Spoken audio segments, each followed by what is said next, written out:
बिस्मिल्लाहिर्रहमानिर्रहीम। अस्सलाम वालेकुम स्टूडेंट्स। प्रीवियस लेक्चर में हमने चैप्टर नंबर 9 स्टार्ट किया था, एलिमेंट्स ऑफ सी लैंग्वेज।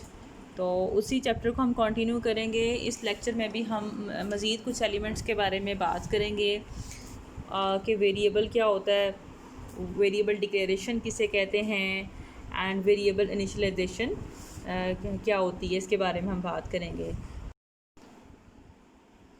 चलें स्टार्ट करते हैं with the first topic, that is variable. Variable के बारे में आप पहले भी पढ़ चुके हैं मैथ्स में। जैसे आप कोई भी क्वेश्चन सॉल्व करते हैं उसमें भी वेरिएबल्स का इस्तेमाल आप कर चुके हैं, जैसे कि एक्स वाई जेड। ठीक है, फिर आप देखते हैं कि जब आप क्वेश्चन सॉल्व कर रहे होते हैं तो एक्स वाई की वैल्यू चेंज हो रही होती है और एंड पे आपको जब आंसर आता है तो वो कोई फाइनल वैल्यू जो भी आती है वो उस वेरिएबल में स्टोर हो जाती है। इसी तरीके से जब हम सी लैंग्वेज में कोई प्रोग्राम लिख रहे होंगे तो यहाँ पे भी हमें मुख्तलिफ़ किस्म के वेरिएबल्स की ज़रूरत होगी।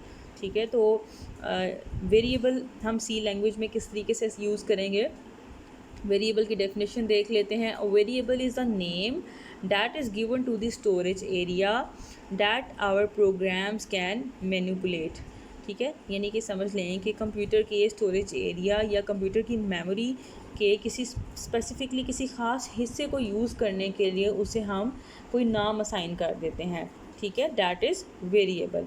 और हम उस वेरिएबल पे क्या कर सकते हैं कि उस वेरिएबल के अंदर हम अपना इनपुट डाटा भी स्टोर कर सकते हैं, या हम अपना कोई रिज़ल्ट स्टोर कर सकते हैं, या कोई आउटपुट डेटा को स्टोर कर सकते हैं।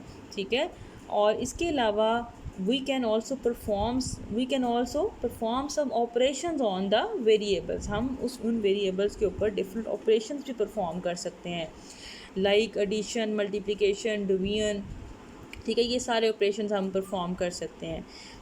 ये यहाँ पे देखें, अगर डेफिनेशन को एक दफ़ा दोबारा देखते हैं। वेरिएबल इज़ द नेम, ठीक है, that is given to the storage area that our programs can manipulate. यानी कि मेमोरी के किसी भी हिस्से को कोई भी आप नाम दे दें। ठीक है, दैट इज़ वेरिएबल, ताकि आप ताकि आपके जो प्रोग्राम्स हैं उसको मैनिपुलेट कर सकें। मैनिपुलेट का मतलब है कि they can so that you can perform some operations on the data. ठीक है, मैनिपुलेट वैसे कहते हैं चेंज करना। तो यहाँ पे यानी कि you will perform some action, you will perform some operations on the data. उससे क्या होगा कि आप जो है, इसलिए आप वेरिएबल्स को इस्तेमाल करते हैं। ठीक है, it is a named memory location और मेमोरी सेल। समझ लें कि किसी भी मेमोरी लोकेशन या मेमोरी सेल को कोई नाम दे देते हैं। नेम्ड मेमोरी लोकेशन है या मेमोरी सेल है। It is use to store program input data और its computational result during execution.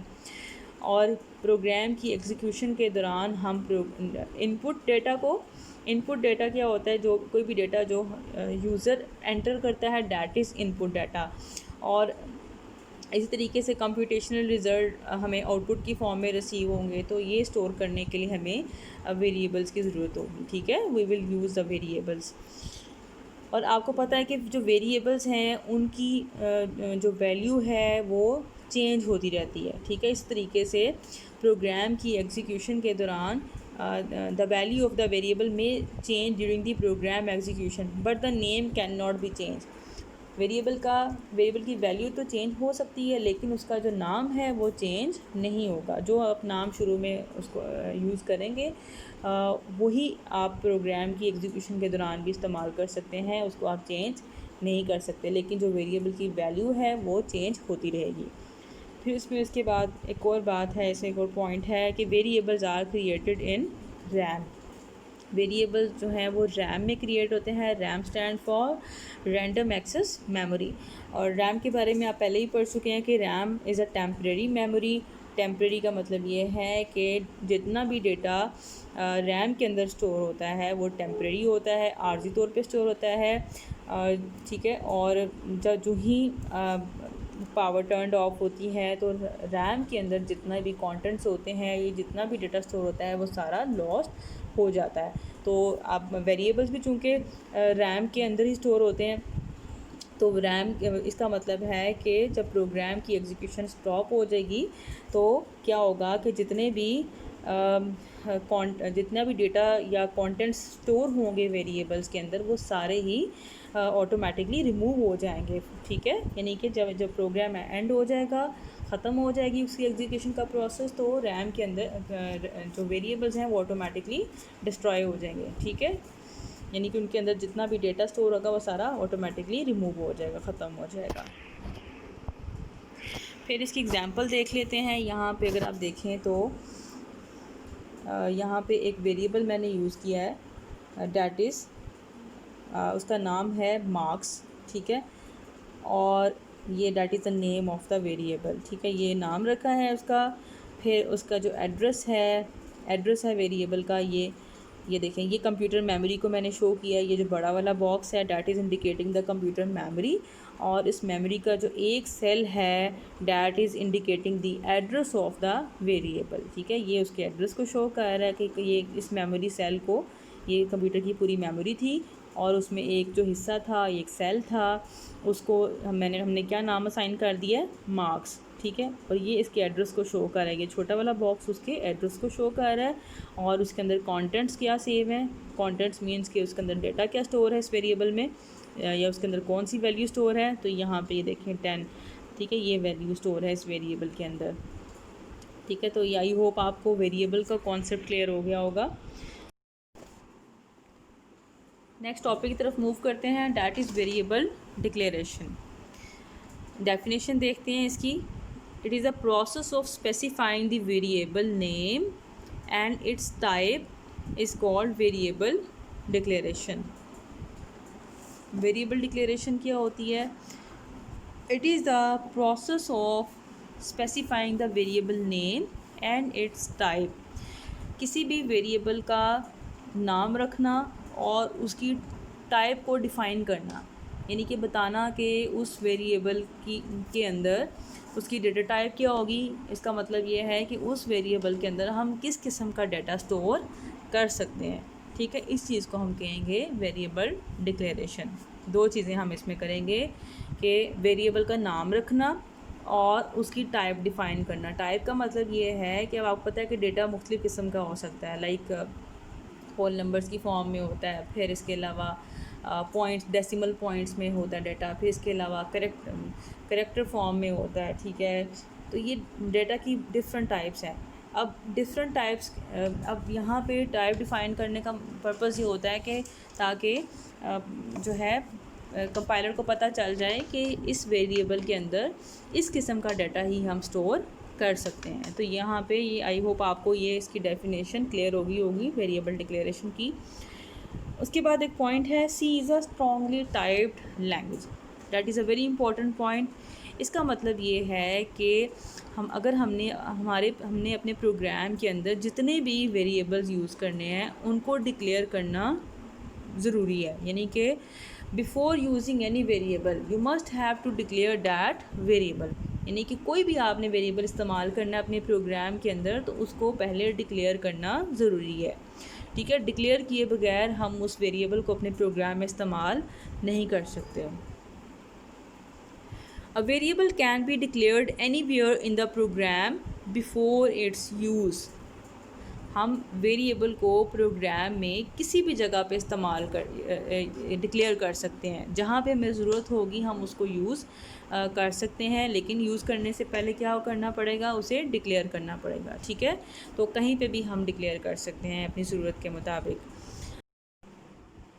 The next point is the variable declaration provides information to the compiler about the variable, that how much memory is needed for each variable। ठीक है, इसके अलावा जो variable declaration है वो compiler को इस बारे में भी इंफॉर्मेशन देती है कि जो हमने डिक्लेयर किया है वो कंप्यूटर की मेमोरी में कितनी स्पेस ऑक्यूपाई करेगी। ठीक है, अब जितनी भी डाटा टाइप्स हैं, हर डाटा टाइप जो है, जैसे कि अब आगे आप नेक्स्ट लेक्चर्स में हम डेटा टाइप्स के बारे में भी पढ़ेंगे। फॉर एग्जांपल इंटीजर है, फिर फ्लोट डेटा टाइप है।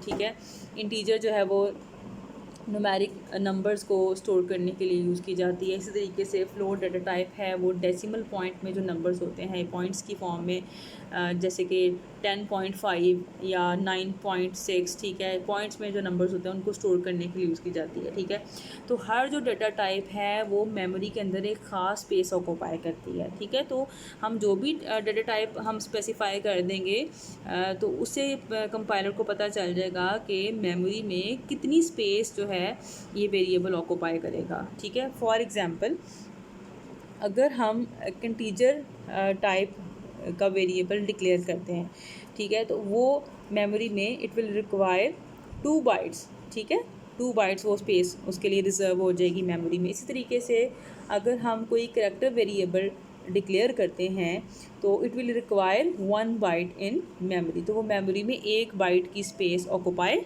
करेगी। ठीक है, चलिए नेक्स्ट देखते हैं कि वेरिएबल को डिक्लेयर करने का साइंटिक्स क्या है। साइंटिक्स का मतलब ये है कि अब वेरिएबल को डिक्लेयर हम किस तरीके से करेंगे, उसको लिखने का क्या तरीका है।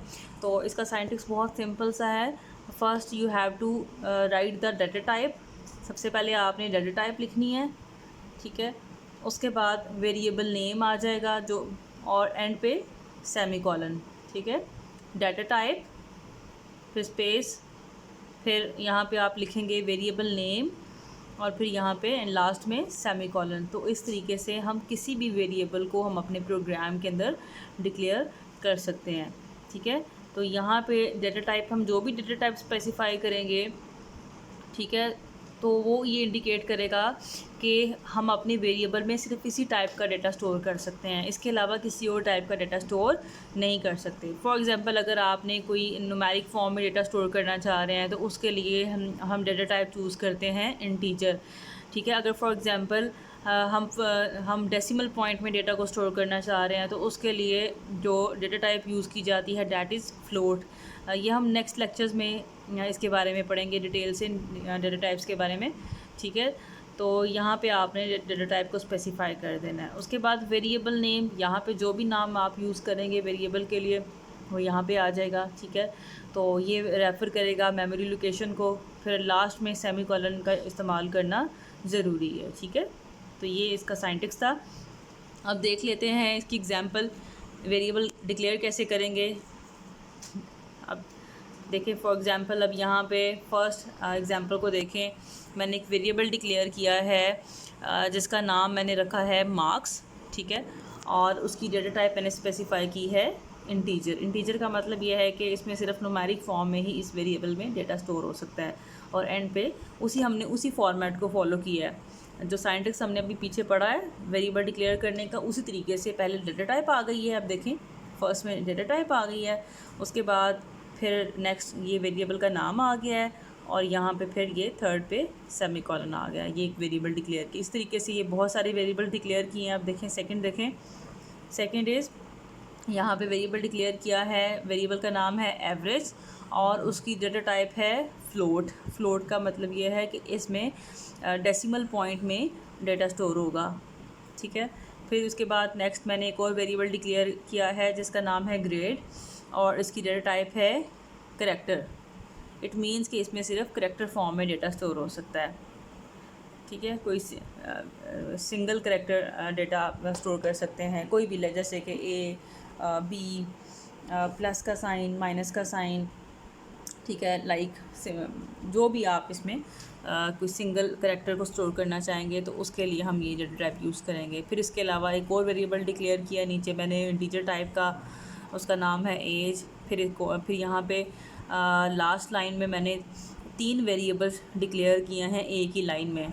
ठीक है, अगर फॉर एग्जांपल आप यहाँ पे देखें कि अगर आपको एक से ज़्यादा वेरिएबल्स की ज़रूरत है और उन सब वेरिएबल्स की डेटा टाइप सेम है तो आप उनको एक ही लाइन में भी डिक्लेयर कर सकते हैं। जिस तरीके से मैंने लास्ट स्टेप में की, लास्ट लाइन में देखें एक वेरिएबल डिक्लेयर किया है, 3 वेरिएबल डिक्लेयर किए हैं ए, बी, सी, और इन तीनों की डेटा टाइप सेम थी, तो इसके लिए इनको मैंने तीनों को एक ही लाइन में डिक्लेयर कर दिया है। Float A comma B comma C and then semicolon. ठीक है, तो ये यहाँ पे अगर एक से ज़्यादा वेरिएबल्स की डेटा टाइप सेम है तो आप उनको सेम लाइन में भी डिक्लेयर कर सकते हैं। आई होप आपको यहाँ जो है वेरिएबल डिक्लेयर करने का तरीका समझ में आ गया होगा। Okay, next topic is variable initialization. ये भी प्रीवियस टॉपिक के साथ रिलेट कर रहा है, वेरिएबल डिक्लेरेशन के साथ। वेरिएबल डिक्लेरेशन में हमने ये पढ़ा था कि you have to specify two things, दो चीज़ें हम स्पेसिफाई करते हैं। Specify the data type and name of variable. Variable की बताना कि उसकी डाटा टाइप क्या होगी और उसका नाम क्या होगा। ये दो चीज़ें जब स्पेसिफाई करते हैं that is called variable declaration. अच्छा, अब इसमें वेरिएबल इनिशियलाइजेशन ये होती है कि जब इसमें ये होता है कि जब हम वेरिएबल डिक्लेयर कर रहे होते हैं उस टाइम पे अगर आप डिक्लेरेशन के टाइम पे अगर आप उस वेरिएबल को किसी किस्म की वैल्यू असाइन कर देते हैं that is called the variable initialization. यानी कि इसकी डेफिनेशन देखते हैं, it is a process of assigning a value to a variable at the time of declaration is called variable initialization. It means के declaration के टाइम पे अगर आप उस वेरिएबल को वैल्यू भी असाइन कर दें तो ये यहाँ पे क्या बन जाएगा, वेरिएबल इनिशियलाइजेशन। ठीक है, सिंपल सी बात है, आई होप ये क्लियर होगी definition. Equal sign is use to initialize a variable. Variable को इनिशियलाइज करने के लिए हम इक्वल साइन यूज़ करते हैं। Variable name is written on the left side and value is written on the right side of equal sign. ठीक है, variable का जो नाम होगा वो हम लेफ़्ट साइड पे लिखेंगे और जो उसको वैल्यू असाइन करनी है वो राइट साइड पे लिखी जाएगी। Okay, the next point is variables should be initialize to avoid the problem of garbage value. अब यहाँ पे एक कॉन्सेप्ट है गार्बेज वैल्यू का। गार्बेज वैल्यू क्या होती है, अब मैं भी एक्सप्लेन करती हूँ इसको। अच्छा, अब जब भी हम किसी वेरिएबल को डिक्लेयर करते हैं तो क्या होता है कि कंपाइलर ऑटोमेटिकली उसको कोई मेमोरी एलोकेट कर देता है। ठीक है, ऑटोमेटिकली उसको कोई ना कोई मेमोरी एलोकेट कर देता है। अब क्या हो सकता है कि उस मेमोरी में कोई मीनिंगलेस डाटा पहले से ही मौजूद हो। ठीक है, तो क्या होगा कि वो अगर डाटा अगर वहाँ पे कोई मौजूद, उस मीनिंगलेस डाटा को हम गार्बेज वैल्यू कहते हैं। अगर वो डाटा पहले से ही मौजूद हुआ और तो वो क्या हो जाएगा कि वो स्टोर हो जाएगा हमारे वेरिएबल के अंदर। तो इस प्रॉब्लम को अवॉइड करने के लिए हमें क्या ज़रूरी है कि हम अपने वेरिएबल को जब भी डिक्लेयर करें तो कोशिश करें कि उसी टाइम पे उसको इनिशियलाइज़ कर दें। इनिशियलाइज़ का मतलब ये है कि उसको कोई इनिशियल वैल्यू असाइन कर दें ताकि जो है उसके अंदर कोई भी गार्बेज वैल्यू या कोई मीनिंगलेस डाटा उस वेरिएबल के अंदर स्टोर ना हो सके। ओके, नेक्स्ट देख लेते हैं कि वेरिएबल को इनिशियलाइज़ करने के लिए क्या साइंटिक्स है। साइंटिक्स का मतलब यह है कि अब इसको वेरिएबल को हम कैसे इनिशियलाइज़ कर सकते हैं, इसके लिए क्या तरीका है। तो बहुत सिंपल सा साइंटिक्स है। देखिए, वही जिस तरीके से वेरिएबल डिक्लेरेशन का साइंटिक्स था सेम वही रहेगा, बस इसमें एक चीज़ और ऐड हो जाएगी, दैट इज़ वैल्यू। ठीक है, तो ये देख लें, जैसे फर्स्ट में उसी तरीके से हम लिखेंगे डेटा टाइप। ठीक है, उसके बाद फिर हम लिखेंगे वेरिएबल नेम, जो भी वेरिएबल का हम नाम रखेंगे वो आ जाएगा, और उसके बाद यहाँ पे ये साइन लगाएंगे, इक्वल साइन लगाएंगे। ठीक है, और उसके बाद फिर यहाँ पे आ जाएगी वैल्यू। ठीक है, और लास्ट में सेमीकोलन आ जाएगा। तो ये सिंपल सा इसका साइंटिक्स है वेरिएबल को इनिशियलाइज़ करने का। अब यहाँ पे सिंपल वही चीज़ें हैं, ये दोनों चीज़ों के बारे हम पहले पढ़ चुके हैं। डाटा टाइप भी हम पहले पढ़ चुके हैं, वेरिएबल नेम भी आपको ये समझ आ गई थी। अब यहाँ पे ये जो इक्वल साइन है, अब हम वैसे नॉर्मली तो मैथ्स में तो हम इसको इक्वल साइन ही पढ़ते हैं, लेकिन अब सी लैंग्वेज में हम इसको इक्वल साइन या इक्वल नहीं पढ़ेंगे। यहाँ पे जो सी लैंग्वेज में इसका जो नाम है डैट इज़ असाइनमेंट ऑपरेटर। इसको क्या पढ़ा जाता है, असाइनमेंट ऑपरेटर। ठीक है, it is the assignment operator that is used to initialize a variable। यहाँ पे आपने चीज़ याद रखनी है, यहाँ पे आपने इसको इक्वल नहीं पढ़ना, आपने यहाँ पे इसको क्या पढ़ना है, जहाँ पे भी ये साइन आएगा सी लैंग्वेज में, यहाँ पे इसका नाम होगा assignment operator, that is use to assign the value to. ठीक है, टू अ वेरिएबल। उसके बाद लास्ट में वैल्यू है, तो यहाँ पे जो भी वैल्यू आप यहाँ पे चूज़ करेंगे या असाइन करेंगे वो यहाँ पे मेंशन हो जाएगी। ठीक है, तो ये साइंटिक्स क्लियर हो गया होगा। ठीक है, उसके बाद हम देख लेते हैं इसकी एग्जांपल्स। इसकी एग्जांपल इसी तरीके से बहुत सिंपल सी एग्जांपल्स हैं। सबसे पहले देख लें, हमने एक वेरिएबल डिक्लेयर किया था जिसका नाम था मार्क्स और उसकी डेटा टाइप थी इंटीजर। ठीक है, इंटीजर का मतलब यह है कि उसमें सिर्फ न्यूमेरिक नंबर्स स्टोर कर सकते हैं। और यहाँ पे उसको हमने वैल्यू क्या असाइन कर दिया, यहाँ पे उसके बाद मार्क्स के बाद हमने कौन सा साइन लगाया है, असाइनमेंट ऑपरेटर यूज़ किया है। और उसके बाद इसको वैल्यू असाइन कर दी है 10 और एंड पे सेमीकोलन आ गया। ये हमने इस लाइन में हमने क्या किया, ये हमने एक वेरिएबल इनिशियलाइज़ कर दिया। उसके बाद फिर एक और वेरिएबल है एवरेज, उसकी डेटा टाइप फ्लोट, उसको वैल्यू असाइन कर दी है 100.0। ठीक है, और फिर सेमीकोलन। फ्लोट का मतलब यह है कि ये फ्लोट डेटा टाइप का मतलब यह है कि इसमें सिर्फ डेसिमल पॉइंट की फॉर्म में ही डेटा स्टोर कर सकते हैं। फिर उसके बाद नेक्स्ट वेरिएबल है ग्रेड, उसकी डेटा टाइप है करेक्टर, उसके अंदर हमने एक सिंगल करेक्टर वैल्यू को स्टोर कर दिया है, एक दैट इज़ ए। और करेक्टर वैल्यू को लिखने का तरीका ये है कि आप उसको सिंगल कोटेशन मार्क्स में इनक्लोज करते हैं। ठीक है, जितने भी जब भी कोई करेक्टर वैल्यू लिखेंगे तो उसको हम सिंगल कोट्स में इनक्लोज कर देंगे। यहाँ पे देखिए मैंने सिंगल कोट्स लगाए हुए हैं। उसके बाद फिर यहाँ पे मैंने एक ही लाइन में 2 वेरिएबल डिक्लेयर किए हैं, दोनों का नाम। अब यहाँ पे x और y 2 वेरिएबल्स हैं, इनको मैंने डिक्लेयर भी कर दिया और इनिशियलाइज़ भी कर दिया।